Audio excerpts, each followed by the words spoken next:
Yoris dan istri ketar-ketir, namanya disebut bakal jadi tersangka kasus Subang.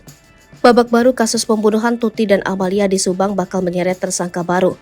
Polda Jawa Barat sendiri sudah menetapkan 5 orang tersangka yakni Danu, Yosep, Mimin, Arigi, dan Abi. Adapun kelimanya ini masih saudara dengan korban yang bernama Tuti dan Amalia.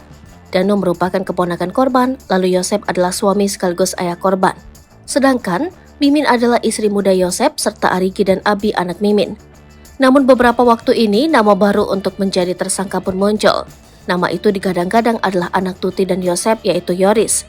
Bahkan bukan hanya Yoris saja yang terbawa namanya dan menjadi ketar-ketir, namun juga sang istri Yanti.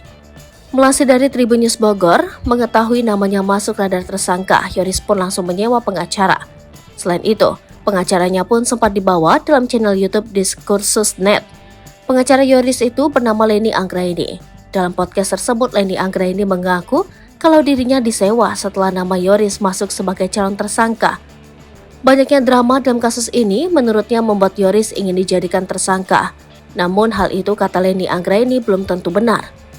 Ini hanya gambaran, kita bisa salah bisa benar. Mungkin ada skenario yang dibuat seolah-olah ini Yoris akan jadi tersangka. Ini tuh emang ngarahnya Yoris dijadikan tersangka. Menurutnya korban merupakan orang yang cukup awam, sehingga ia khawatir kalau Yosep dan tersangka lainnya memiliki siasat. Kini Yoris dan sang istri pun menyewa Leni Anggraini sebagai pengacaranya.